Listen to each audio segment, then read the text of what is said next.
কোরআনে কারীমকে তারা এত ভালোবাসতেন, কোরআনে কারীমকে এত সম্মান তারা দিতেন, এত মর্যাদা দিতেন, কোরআন দিয়ে কথা বলার মতো তারা ক্ষমতা অর্জন করেছিলেন। জোরে কোন সুবহানাল্লাহ।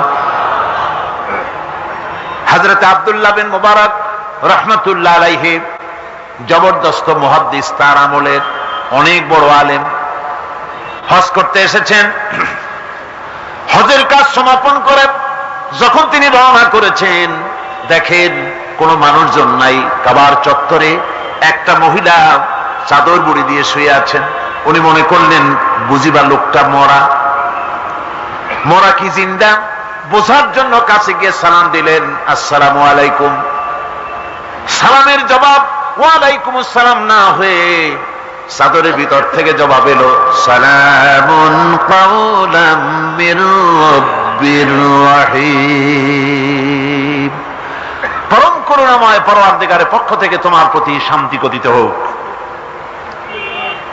মুহাদ্দিস সাহেব প্রশ্ন করলেন, মা, হজ করতে এসে লোকেরা তো সব চলে গেছে, আপনি এখানে একাকী পড়ে আছেন কেন?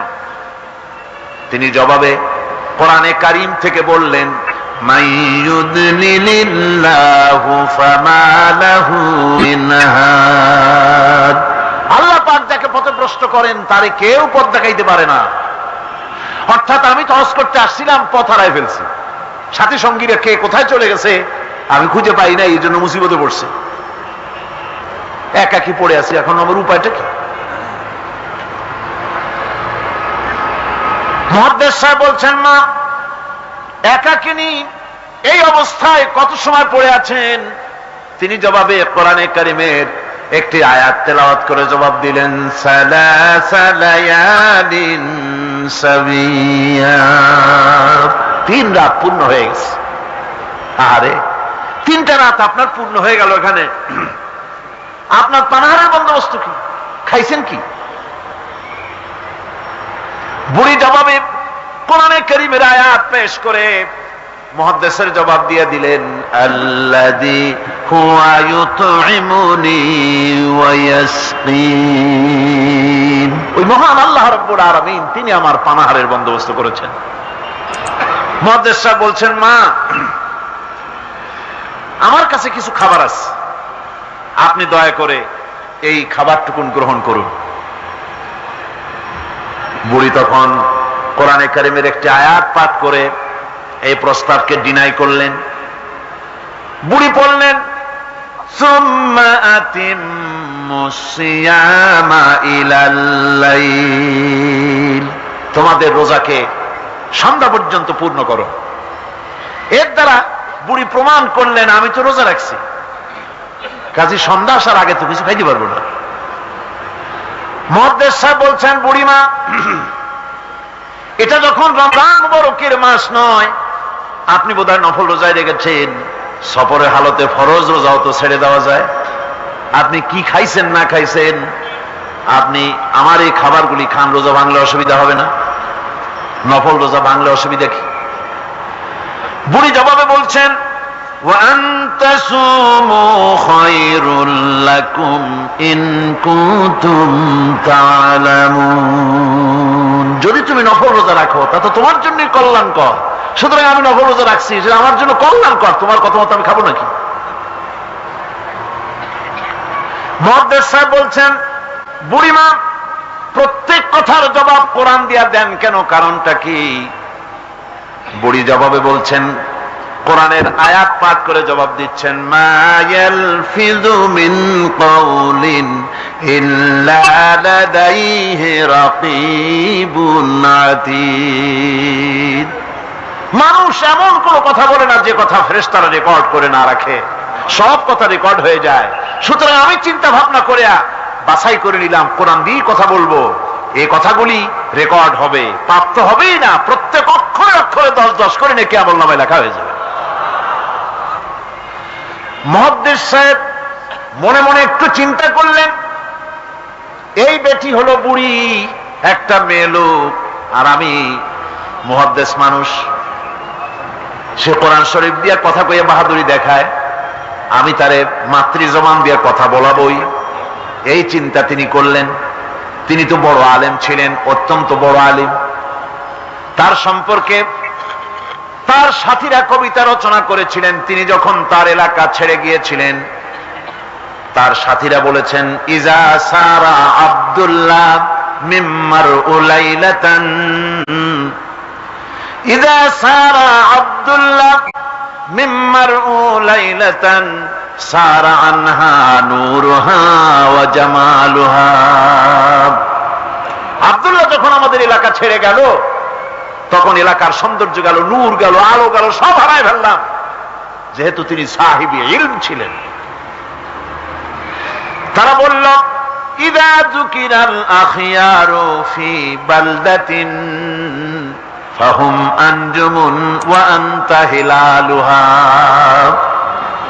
আমরা যখন আমাদের বন্ধুদের মধ্যে আলোচনা করি, তখন আমাদের বন্ধুরা আর যত বড় বড় আলেম আছে, তারা যদি তারকা হয়, তাহলে আব্দুল্লাহ তুমি তো সেই তারকা রাজির মধ্যে চাঁদের মতো।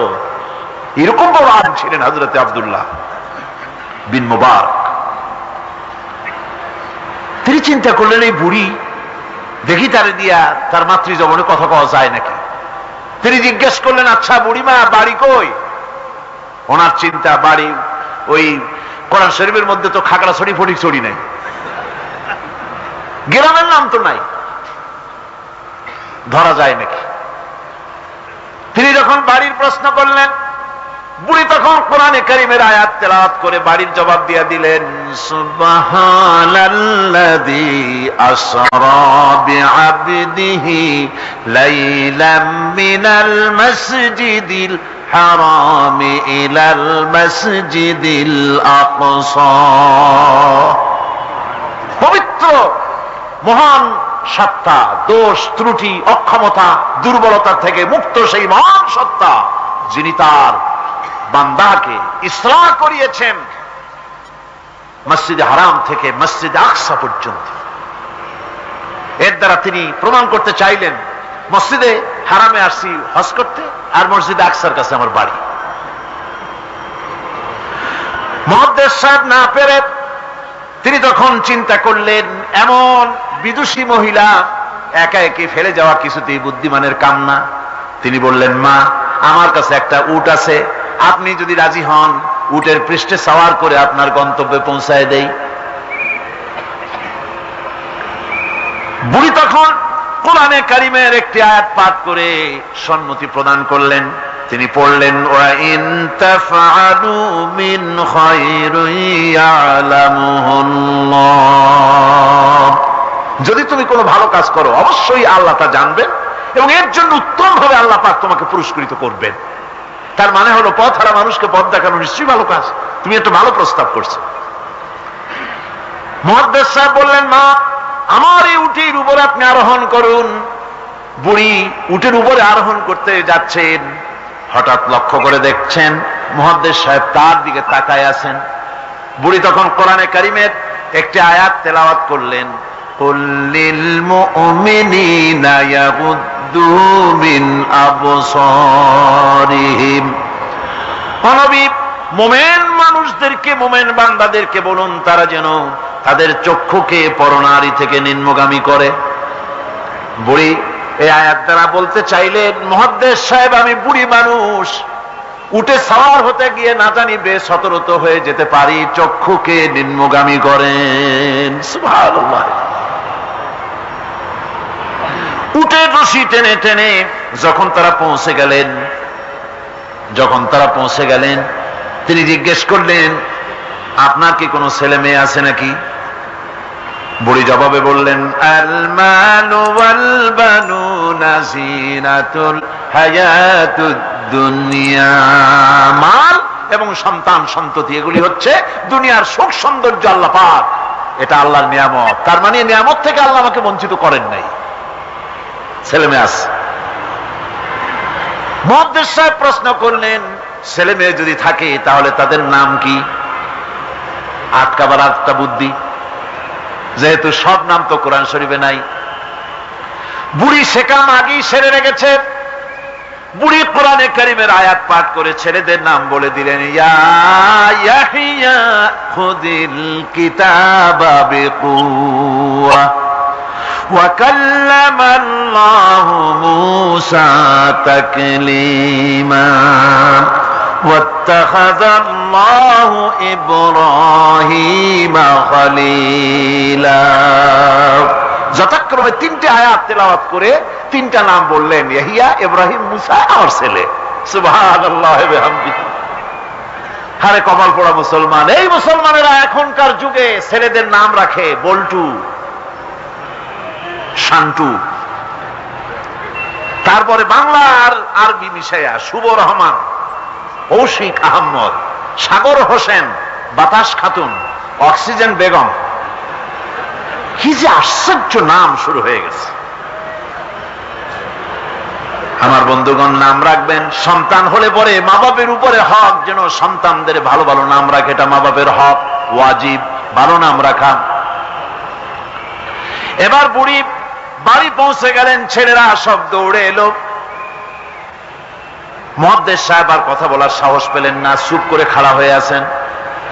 ছেলেদেরকে বুড়ি তখন নিজের থেকে কিছু টাকা পয়সা বার করে ছেলেদের বললেন, ফাবাসু আহাদাকুম বিওয়ারিকিকুম হাযিহি ইলাল মাদিনা, এই রৌপ্য মুদ্রাগুলি নিয়ে যাও এবং বাজার থেকে কিছু উত্তম খাদ্য সামগ্রী কিনে আনো। বাজার থেকে খাদ্য সামগ্রী আনিয়া প্লেটে সাজাইয়া মুহাদ্দিস সাহেবের সামনে রাখে বুড়ি বলতেছে, কুলু ওয়াশরাবু হানিয়াম বিমা আসলাফতুম ফিল আইয়ামিল খালিয়া। বিগত দিনে তুমি আমার জন্য যে পরিশ্রম করেছো তার বিনিময়ে কিছু আহারীয় গ্রহণ করো। মুহাদ্দিস সাহেব খানা শেষ করে ছেলেদেরকে এক কোনায় নিয়ে জিজ্ঞেস করে, ছেলেরা, তোমার মা কোরআন শরীফ থেকে এই ধরনের কতদিন কথা বলতেছে? ছেলেরা বলে, মুহাদ্দিস সাহেব, আমরা জ্ঞান হওয়া অবধি শুনতেছি আর হিসাব করেছি 1 বছর 2 বছর নয়, আমার মায়ের মুখের থেকে বিগত 40 বছরের ভিতরে কোরআন শরীফ ছাড়া কোনো কথা শুনি নাই।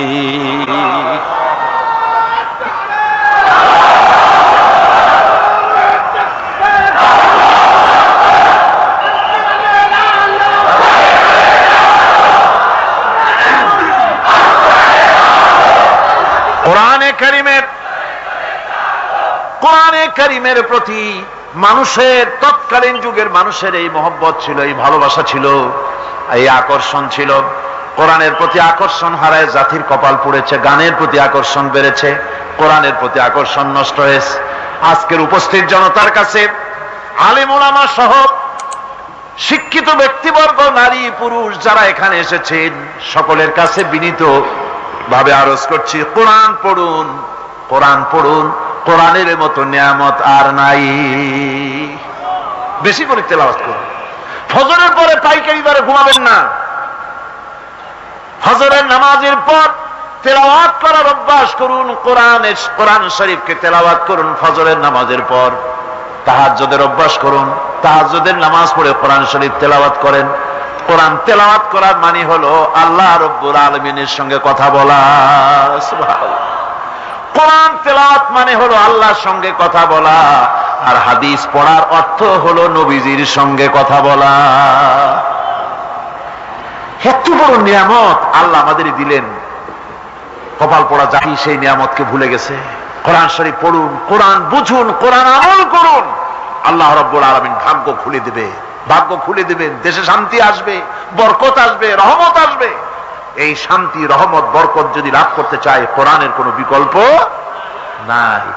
সকলকে দাওয়াত দেই, সব মানুষ আজকে যত লোক এসেছেন সকলকে আল্লাহ পাক কোরআন সহিহ করে তেলাওয়াত করার তৌফিক আল্লাহ পাক আমাদেরকে দান করুন। কোরআন শরীফ সহিহ ভাবে বোঝার তৌফিক আমাদের দিন। কোরআন অনুযায়ী জীবন চালাবার তৌফিক আল্লাহ পাক আমাদের দান করুন।